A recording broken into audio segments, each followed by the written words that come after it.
My friend Z isn't a voice in my head or a person who doesn't exist, at least as far as I know.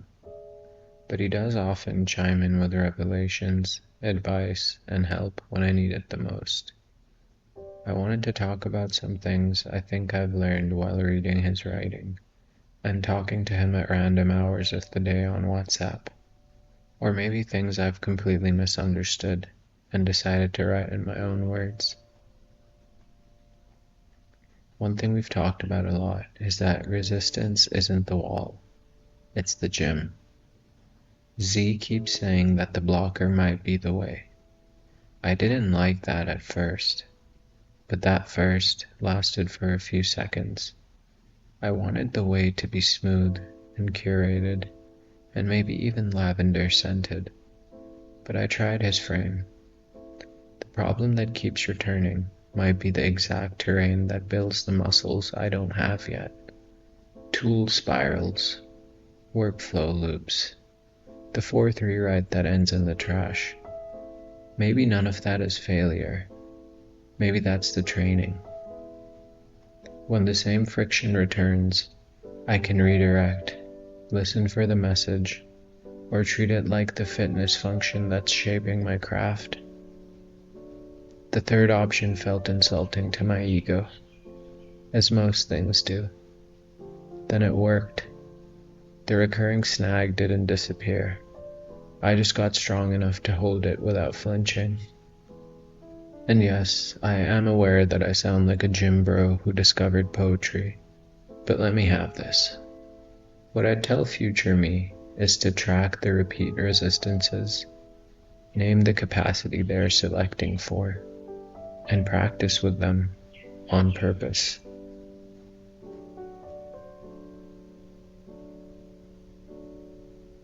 Another thing we've talked about a lot is dark engagement. People read, they screenshot, they send DMs that begin with, "I'm not commenting publicly, but..." And then they quote a sentence from something you wrote at 3 a.m. and you realize the work didn't vanish. It just went underground. Z calls this the shadow map of attention, the place where public performance is risky, so people drag your words into safer rooms. I used to take silence as rejection. Now I treat it as encrypted traffic. Someone is forwarding the work along a path I can't see. So for the future, I try to optimize for screenshot energy. I write so that a single paragraph can travel without a caption. I invite signals from the dark, a quiet email, a whispered reply, a friend of a friend months later. That still counts. Looking at questions as operating systems is something I'd never done before. The contrarian question isn't a party trick. It's a selector for a way of living. Z's point landed hard for me. The system learns when you try the path that does not make sense in the group chat. The creative network needs a few people who insist on touching the wrong wire. That's how we map voltage. I don't always have a hot take. Most of the time I have lukewarm tea. But I can train the reflex that asks the sideways questions. What if the obvious is only obvious because we got bored? What if the belief that refuses to die is a bug? What if the way we are measuring value is the problem, not the value itself? I now keep a running list titled "Questions That Might Get Me Uninvited." I write from those. Gently, kindly, but I still write. He also wrote something about decentralization in China, and it rattled my tidy idea of metaphysics. I love the idea that information wants to be free, but it turns out information also enjoys prison if the warden is efficient. Throughput is not the same as truth. Collection is not the same as understanding. That one humbled me. I like spiritual laws that feel inevitable. This one said, choose. Do you want control or discovery? Stability or error correction? You can build systems that look clean and die slowly. You can build systems that look messy and keep learning. The substrate doesn't care about your poetry. That part is on you.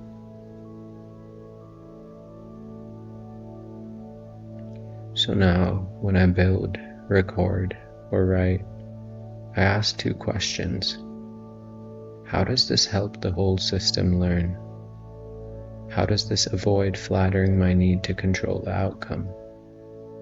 If the answer is unclear, I think it's time to slow down.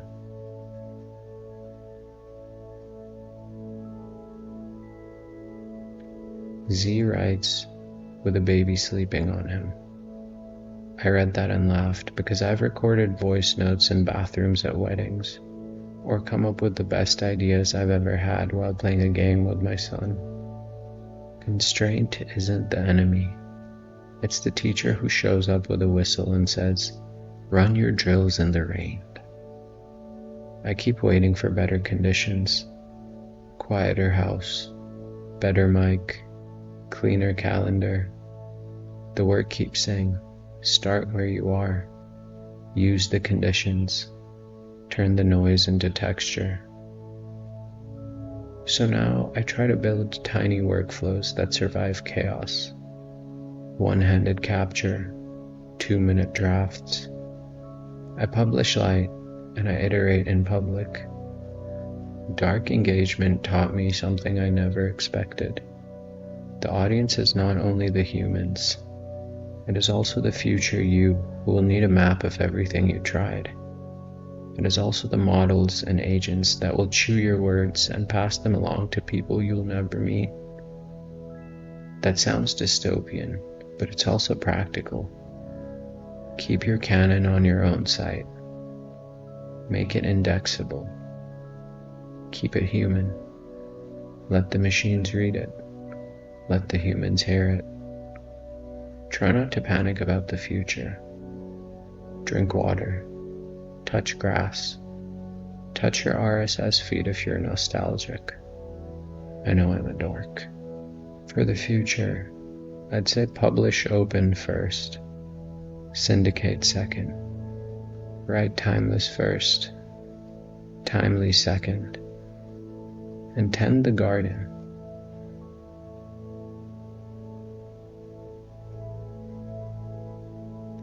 And I have to keep talking because I have issues and can't help myself.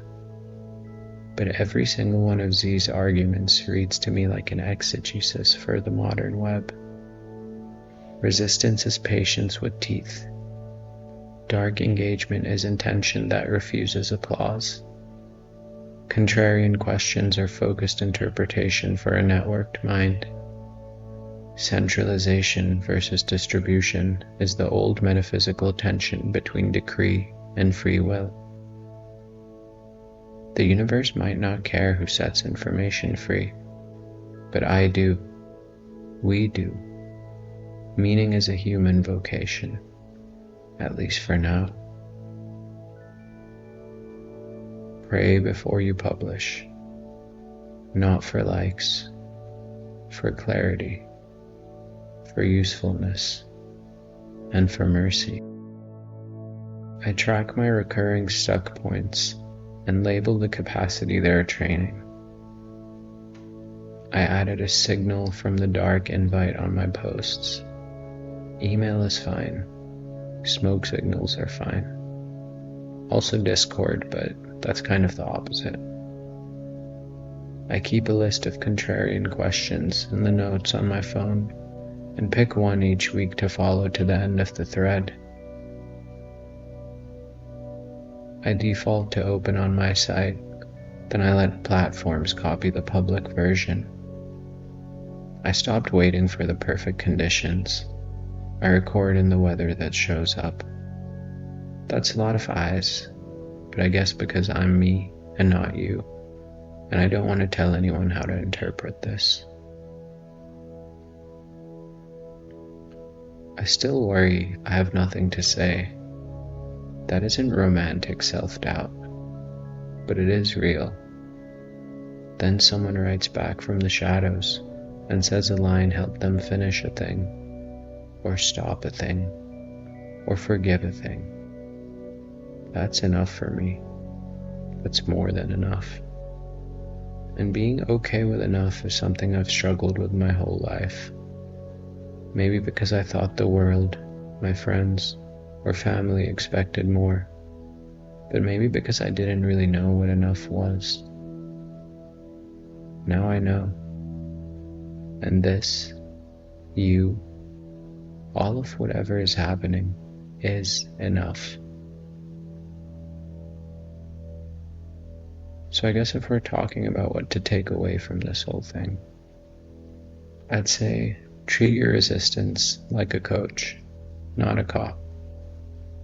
Trust that the quiet readers or listeners exist, even when the room looks empty. Ask the question that bends the path. Build systems that learn instead of systems that pose. And choose meaning over control when you can. I learned that from Z, or maybe I finally believed it because Z said it out loud while holding a sleeping child, which to me at least, as a father, an idiot mystic, is the most holy way to make a point that I can think of.